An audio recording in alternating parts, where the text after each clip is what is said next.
Welcome to the Cisco 640-816 ICND2 exam prep course. My name is Greg Dickinson, and I'll be leading you down the yellow brick road that is Cisco certifications. And speaking of Cisco certifications, let's take a few minutes here at the top of the video and talk about the various levels of Cisco certifications and what you can do with the course you're about to undergo.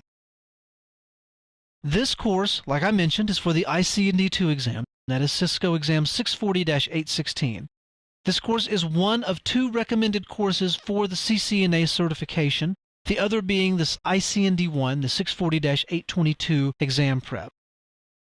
If you're going for your CCNA, which I recommend you do, there is an option to take one combined exam for the CCNA. That is the 640-802 exam. Now, there is not really a 640-802 exam prep course, because the 802 exam covers the same material that's on the 816 and the 822. It's just all on one combined exam, so you only have to sit for one test.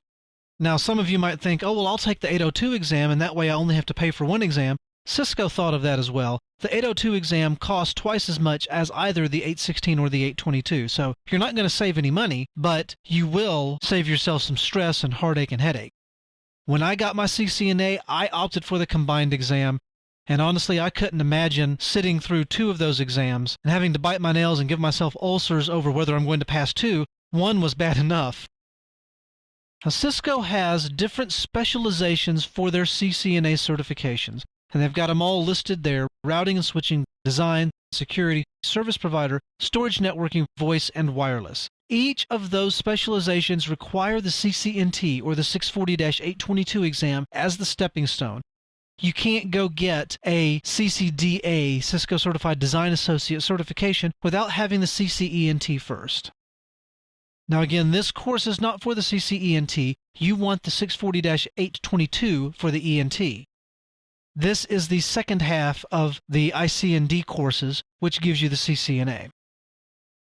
Each of these specialized exam tracks have different exam requirements for the specialized certification tracks. Now, some of them do overlap. I believe some of the routing and switching and design exams overlap at the CCNP level.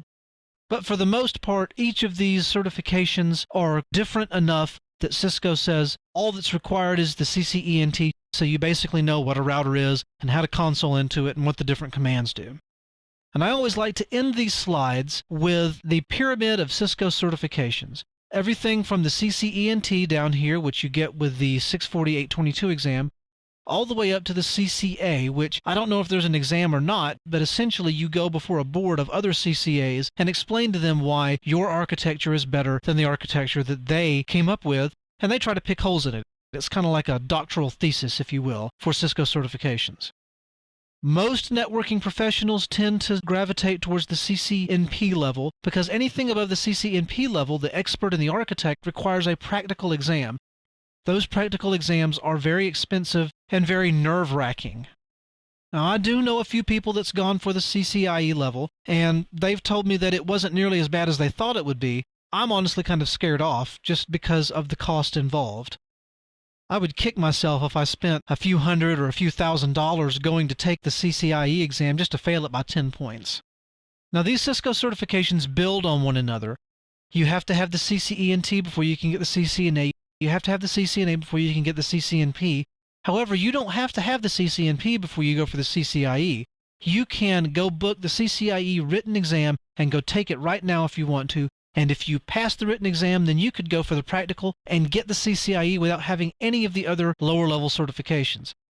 However, unless you deal with Cisco equipment day in and day out, live it, breathe it, know it like the back of your hand, it's very unlikely that you're going to pass that CCIE practical exam without having the experience of the previous level's exams. And that concludes our brief overview of Cisco certifications. Stay tuned where we talk about the course overview.